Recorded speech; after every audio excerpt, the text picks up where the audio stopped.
ஆண்டவரும் இரட்சகருமான இயேசு கிறிஸ்துவின் ஈடு இணையற்ற நாமத்தில் அன்றன்றுள்ள அப்பம் வாசகர்களுக்கு எங்கள் அன்பின் வாழ்த்துக்கள். 2024 ஆண்டு மார்ச் மாதம் 5ஆம் தேதி செவ்வாய்க்கிழமைக்குரிய தின தியானம். இன்றைய தலைப்பு நீதியின் மேல் பசிதாகம் உள்ளவர்கள். மத்தேயு 5:6 சொல்கிறது, நீதியின் மேல் பசிதாகம் உள்ளவர்கள் பாக்கியவான்கள்.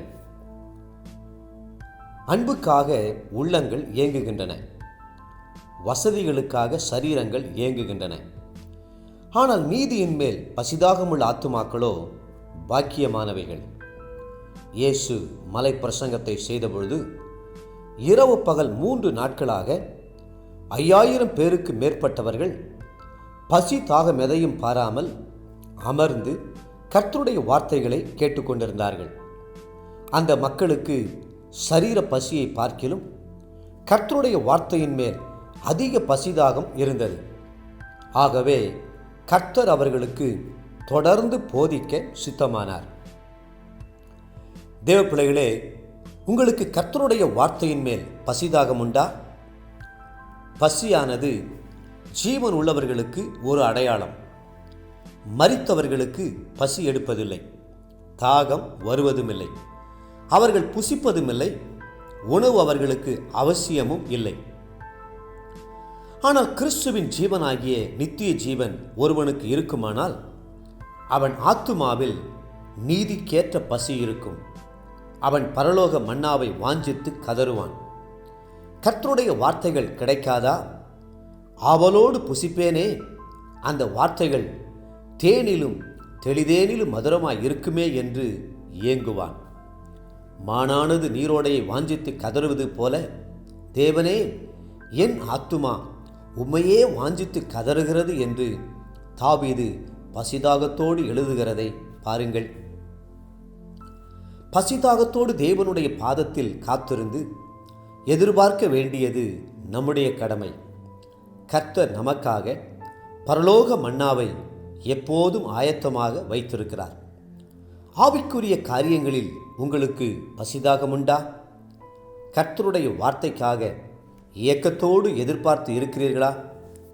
ஒருவேளை ஆவிக்குரிய காரியங்களில் உங்களுக்கு பசிதாகம் இல்லாவிட்டால் உடனே தேவ சமூகத்தில் அமர்ந்து உங்கள் வாழ்க்கையை ஆராய்ந்து பாருங்கள். உங்கள் ஆத்துமா மரித்திருக்கிறதோ? பாவங்கள் குற்றமன சாட்சியை உங்களில் உருவாக்கி உங்களை சோர்ந்து போக பண்ணியிருக்கிறதோ? உபவாசத்தோடு கர்த்தரண்டை திரும்புங்கள். நீதியின் மேல் பசிதாகம் உள்ளவர்களாய் இருங்கள்.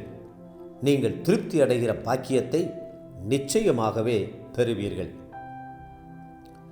நம்முடைய தேவனாகிய கர்த்தர் நமக்கு கட்டளையிட்டபடியே நாம் அவர் சமூகத்தில் இந்த எல்லா கட்டளையின்படியும் செய்ய கவனமாய் இருந்தால் நமக்கு நீதியாய் இருக்கும் என்று சொல்வாயாக.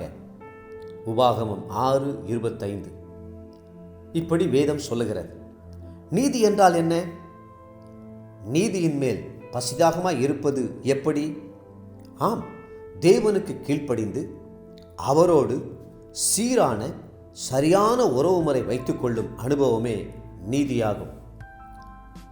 யார் இந்த நீதியை பெறுவார்கள்? கைகளில் சுத்தமுள்ளவனும் இருதயத்தில் மாசில்லாதவனுமாய் இருந்து தன் ஆத்துமாவை மாயைக்கு ஒப்புக்கொடாமலும் கபடாய் ஆணையிடாமலும் இருக்கிறவனே கர்த்தருடைய பர்வதத்தில் ஏறுவான்.